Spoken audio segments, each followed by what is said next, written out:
के अंतिम पड़ाव पर है और अंतिम जो पड़ाव है वो है महासागरीय धाराओं का। यहाँ पर मैंने एक सांकेतिक चित्र बनाया है विश्व मानचित्र का। उसमें देखिए जगह का कोई उल्लेख नहीं है, लेकिन एक सांकेतिक चित्र है कि ये बीच में इक्वेटर है, ये दक्षिण ध्रुव है, ये उत्तर ध्रुव है। अब हम इसको समझने के लिए इसका उपयोग करेंगे कि धाराएं क्या है।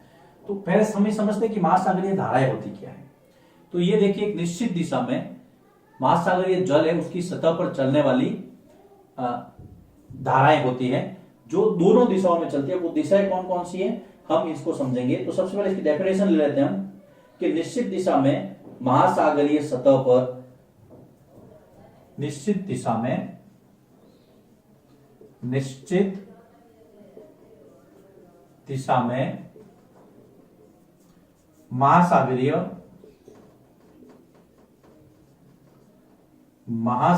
जल की सतह पर, महासागरीय जल की सतह पर बहने वाली धाराएं, जिसको आप ओशियन करंट्स भी कहते हैं, एक ही दिशा में चलेगी। और उसके बाद में ये दो प्रकार की होती है, एक तो गर्म जलधारा और एक ठंडी जलधारा। एक तो गर्म जलधारा और दूसरी जो है वो ठंडी जलधारा। अब देखिए इसको हम समझते हैं। पहले आपने इसकी परिभाषा देख ली कि दिशा निश्चित है, जल महासागर का है और उसमें जो धाराएं बह रही है उसके बारे में हमें जानकारी प्राप्त करनी है। देखो बेटा, ये है इक्वेटर 0 डिग्री अक्षांश। आपने 6 क्लास में इसको पढ़ा है, कोई ज्यादा इशू नहीं इसका। ये यहाँ पे 90 डिग्री है उत्तर ध्रुव, ये यहाँ पे दक्षिण ध्रुव। अब देखिए यहां पे सूरज की गर्मी ज्यादा पड़ती है, आपको पता ही है। तो यहां का पानी जो है वो क्या होता है, यहां का पानी होता है गर्म। इस चीज को आपको समझना, यहां पर पानी गर्म होता है, इसलिए यहां से जो भी धाराएं निकलेगी, ये वाली दिशा देखना, एक ही दिशा में बह रही है ना, ये वाली, इसको हम कहेंगे गर्म जलधारा। गर्म, ये भी गर्म है, समझना आप इसको, क्योंकि ये इक्वेटर से जा रही है, इक्वेटर से ध्रुवों की तरफ। दूसरी जो है, यहां पर सूरज की गर्मी न के बराबर है, बहुत ठंडा माहौल है, तो यहां से जो धाराएं आएगी इस तरफ से, ये वाली, ये वाली, मतलब ध्रुवों से भूमध्य रेखा की तरफ, ये वाली होगी आपके ठंडी। अब हम इसको थोड़ा लिख करके समझते हैं। ये ठंडी है, ये गर्म है और ये वाली ठंडी है। जो मैंने ब्लू में की है वो ठंडी है, जो पहले ब्लैक में की थी वो गर्म है। अब आप पहले इसको लिख दो, ये दो प्रकार की होती है, गर्म जलधारा और ठंडी जलधारा। अब मैं आपको बारी बारी से बताता हूं कि गर्म जलधारा कैसे उत्पन्न होती है, ठंडी जलधारा कहां पे उत्पन्न होती है, इसके बारे में लिखिए इसको, फिर मैं इसको आगे। अब हम बात करते हैं सबसे पहले गर्म जलधाराओं की। तो गर्म जो जलधारा है वो कहां पे पैदा होती है और किस ओर बढ़ती है। देखिए मैंने पहले आपको जिक्र किया था, ये आपका साउथ पोल है, दक्षिण ध्रुव। अब देखिए जो गर्म जलधारा है वो कहां से होगी, ये इक्वेटर पे, क्योंकि यहां का पानी गर्म होता है, तो यहां से जो भी पानी चलेगा वो गर्म होगा। तो गर्म जलधाराएं भूमध्य रेखा पर उत्पन्न होती है, याद रखना, भूमध्य रेखा पर उत्पन्न होती है, अर्थात इसका जो उद्गम स्थल है वो भूमध्य रेखा उसके आसपास है, भूमध्य रेखा पर उत्पन्न होती है तथा कहां जाएगी, ये ध्रुवों की तरफ, ऊपर और नीचे की तरफ बहेगी तथा ध्रुवों की तरफ प्रवाहित होती है या ध्रुवों की तरफ आगे बढ़ती है। चित्र में मैंने पहले आपको बताया था। तो ये कंसेप्ट आपको समझना है। सीधा सीधा प्रश्न आता है कि गर्म जलधाराएं कहां उत्पन्न होती है, भूमध्य रेखा की तरफ, है ना, भूमध्य रेखा पर या उसके आसपास। कहां की तरफ बढ़ती है, ध्रुवों पर, दक्षिण ध्रुव या उत्तर ध्रुव। इस तरह से ठंडी जलधारा, जो ठंडी जलधाराएं हैं, ठंडी जलधारा याद रखना, ठंडी जलधाराएं कहां पैदा होगी, कहां उत्पन्न होगी, वो ध्रुवों पर, है ना, या तो वो ध्रुवों पर या उच्च अक्षांश, यहां पे भी हो सकती है, क्योंकि यहां पर भी देखिए इस क्षेत्र में भी क्या है, आपकी ठंडी ज्यादा है यहां पर, ये जो उच्च अक्षांश है दोनों तरफ। तो या तो ध्रुवों पर होगी, या तो यहां पर, या फिर यहां पर, या फिर यहां इस एरिया में हो सकती है, इस क्षेत्र में हो सकती है। तो ठंडी जलधाराएं ध्रुवों पर या उच्च अक्षांशों पर पैदा होती है, ध्रुवों पर या उच्च अक्षांशों पर उत्पन्न होती है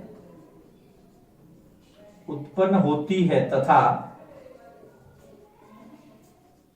भूमध्य रेखा की तरफ प्रवाहित होती है, तथा भूमध्य रेखा की तरफ प्रवाहित होती है। ये दोनों आपको फैक्ट ध्यान रखने हैं, ये नोट्स आपको लिखने हैं और इस कंसेप्ट को समझना है। चित्र बना लेना आप भी कच्चा मेरी तरह और इसको समझ लेना। तो करंट जो है, ओशियन करंट जो जल धाराएं हैं वो दो प्रकार की है बेटा। एक तो है गर्म जल धारा और दूसरी आपकी ठंडी जल धारा। गर्म जल धारा कहां पे पैदा होगी? इक्वेटर पे, भूमध्य रेखा पे पैदा होगी और ध्रुवों की तरफ बढ़ेगी। जबकि वो ठंडी जल धारा जो है वो ध्रुवों पे या उच्च अक्षांशों पे पैदा होगी, उत्पन्न होगी और भूमध्य रेखा की तरफ प्रवाहित होगी। मैंने आपको चित्र में एरो से ये बताने की कोशिश की है। अब हम आगे बढ़ते हैं, जल धाराओं से संबंधित कुछ नाम और इसके उपयोग को समझते हैं। लिखिए इसको, फिर मैं आगे बढ़ता हूं। महासागरीय धाराओं पर चर्चा करने के बाद अब हम बात करते हैं कि उनके प्रभाव क्या होते हैं। देखिए बेटा, सबसे पहली बात तो ये कि वो जहां बहेगी वहां के उस जगह के तापमान को प्रभावित करती है। तो देखिए, पहला ये लिखना है कि महासागरीय धाराएं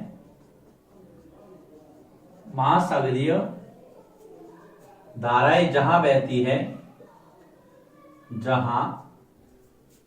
बहती है वहां के तापमान को प्रभावित करती है। नोटबुक साथ में रखिए आप और नोट्स लिखते रहिए मेरे साथ। वहां के तापमान को प्रभावित करती है। यदि वो ठंडी जल धारा है तो वहां का जो पानी है उस जगह को ठंडा करेगा, प्रभावित करती है। और अगर वो गर्म जल धारा है तो वहां का जो पानी है वो गर्म हो जाएगा। लेकिन आप ये देखिए, अगर दोनों मिल जाती है कहीं पर तो वहां पे क्या होगा? आपने कभी देखना, जब आप स्नान करने के लिए जाते हैं तो एकदम से गर्म पानी करते हैं लेकिन उसके अंदर ठंडा पानी डाल देते हैं, वो गुनगुना हो जाता है, जो हमें बहुत अच्छा लगता है और हम ऐसे पानी से नहाना पसंद करते हैं। बस वही बात है, जहां पर गर्म तथा ठंडी जलधारा मिलती है, जहां पर गर्म तथा ठंडी जलधाराएं मिलती है वो क्षेत्र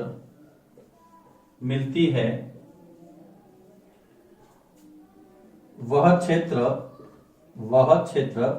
मत्स्यन के लिए, वहां पे मछलियां बहुत ज्यादा मिलती है, वहां वो क्षेत्र मत्स्यन के लिए, मत्स्यन मतलब मछली पालन या मछली पकड़ने के लिए, मत्स्यन के लिए सर्वोत्तम या अच्छा माना जाता है।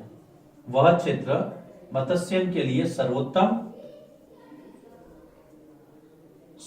मतलब बहुत अच्छा माना जाता है और वहां पर मछलियां जो हैं वो ज्यादा हाथ आती हैं क्योंकि पानी जो है वो गुनगुना हो जाता है। तो दो जो क्षेत्र हैं वो मैं आगे चर्चा करूंगा। अभी आप फिलहाल दो बिंदु लिखिए। सबसे पहली बात तो महासागरीय धाराएं जहां बहेगी वहां के तापमान को प्रभावित करेगी। दूसरा, जहां पर गर्म और ठंडी जलधाराएं दोनों मिलेगी। आगे मैं चर्चा करूंगा कौन कौन सी जलधाराएं। तो वो जो क्षेत्र है वो मछली पालन के लिए बेस्ट माना जाता है, सर्वोत्तम माना जाता है। अब हम आगे बढ़ते हैं, हम पढ़ रहे हैं महासागरीय धाराओं के प्रभाव। लिखिए इसको, फिर मैं आगे बढ़ता हूं। हमने ये देखा कि जहां पे ठंडी और गर्म जलधाराएं मिलती है तो उसके दो एग्जाम्पल लेते हैं हम।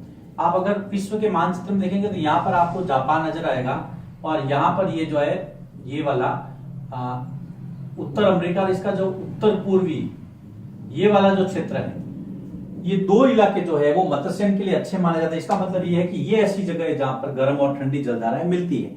मैं इस चैप्टर के साथ में उसके बाद में एक वीडियो दूंगा मैप वाला, उस मैप के अंदर मैं आपको जलधाराओं के बारे में जानकारी दूंगा। देखिए बेटा, जो गर्म जलधाराएं और ठंडी जलधाराओं के मत्स्यन की हम बात करें तो मत्स्यन क्षेत्र, तो ये देखिए दो जो क्षेत्र हैं जापान के आसपास तथा उत्तर अमेरिका का जो उत्तर पूर्वी तट है, उत्तर अमेरिका के उत्तर पूर्वी तट, याद रखना इसको, उत्तर अमेरिका के उत्तर पूर्वी तट क्षेत्र मत्स्यन के लिए अच्छे माने जाते हैं, या मछली पालन के लिए या मछली पकड़ने के लिए मत्स्यन के लिए श्रेष्ठ हैं। इसका मतलब यह है कि ये वो जगह है जहां पर गर्म और ठंडी जलधारा मिलेगी, और कैसे मिलेगी मैं आपको मैप वाले वीडियो में बताऊंगा। फिलहाल आपको ये फैक्ट ध्यान रखना है, यहां पर जापान और दूसरा है उत्तर अमेरिका। ओके, उसके बाद में हम इसके तीसरा जो फैक्ट था, इसके जो प्रभाव है वो पढ़ रहे हैं। इस प्रभावों में देखिए कि जहां पर गर्म तथा ठंडी जलधाराएं मिलती हैं, ठंडी जलधाराएं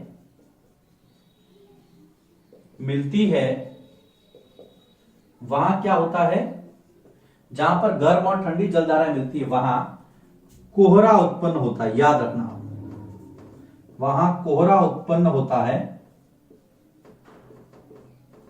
जिसके कारण नौ संचालन में या नौका संचालन में या जहाजों को आगे बढ़ने में बाधा होती है। नौका संचालन में बाधा उत्पन्न होती है या कठिनाई आती है, ये आप ध्यान में रखना। तो ये जो है नौका संचालन में बाधा उत्पन्न होती है। अब हम कुछ जलधाराओं के नाम लिखते हैं, उनको समझते हैं, को ठंडी है या गर्म है। लिखिए इसको यहाँ पर। वैसे महासागरीय जल की जो धारा है वो चैप्टर खत्म, टॉपिक खत्म हो रहा है, लेकिन फिर भी हम दो दो तीन तीन एग्जाम्पल लेते हैं। अगर मान लो कभी एग्जाम्पल पूछ ले तो आपको लिखने में कोई दिक्कत नहीं हो, और इसके बारे में विस्तार से मैं मैप में बताऊंगा। फिलहाल आप इसको लिखिए, फिर हम आगे बढ़ते हैं। अब हम चार चार नाम देख लेते हैं, गर्म जलधाराएं और ठंडी जलधाराएं। तो सबसे पहले देखिए, गर्म जलधाराओं में जो मुख्य जलधारा है वो है गल्फ स्ट्रीम। गल्फ स्ट्रीम की जलधारा गर्म जलधारा है। अब ये कहां बहती है, क्या इसकी लोकेशन, मैं आपको मैप वाले वीडियो में बताऊंगा। गल्फ स्ट्रीम, उसके बाद में दूसरी है अलास्का की जलधारा। अलास्का जलधारा गर्म है। उसके बाद में अंगुलहास की जलधारा, ये भी आपके गर्म जलधारा है। उसके बाद में आपके ब्राजील की जलधारा, ये भी गर्म जलधारा है। ये कुछ जलधाराओं के नाम हैं जो गर्म है। अब अगर हम ठंडी जलधाराओं के नाम देखें तो गल्फ स्ट्रीम के साथ में आपके लेब्राडोर की जलधारा। उसके बाद में जैसे मान लीजिए कि फॉकलैंड की जलधारा, फॉकलैंड कनारी जलधारा, ये भी ठंडी है। कनारी की जलधारा, पश्चिमी ऑस्ट्रेलिया की जलधारा, पश्चिमी ऑस्ट्रेलिया। तो ये चार चार नाम है। इसके अलावा भी यदि कोई और मुझे लगेगा कि ये महत्वपूर्ण है तो वो मैप वर्क में मैं आपको बताऊंगा। ये कुछ गर्म है, कुछ ठंडी जलधारा है, इनके नाम आप नोट कर ले। कभी कभी एग्जाम में पूछ लेते हैं कि भाई दो दो एग्जाम्पल दीजिए गर्म और ठंडी जलधाराओं के। तो ये कुछ नाम मैंने सजेस्ट किए जो आप जरूर याद रखें। अब इस वीडियो के साथ ही यहाँ पर ये जो जल वाला अध्याय है आपका 7th क्लास का वो समाप्त होता है। अगले वीडियो लेक्चर में हम बात करेंगे 6th चैप्टर की, जो एक नया चैप्टर होगा, उसको हम स्टार्ट करेंगे। उसके पहले आप इसको नोट कीजिए, और इसके बाद में इस चैप्टर का जो वीडियो है वो होगा मैप वाला, उसको आप जरूर ध्यान से देखिए, जिसके अंदर हम जल धाराओं के बारे में चर्चा करेंगे।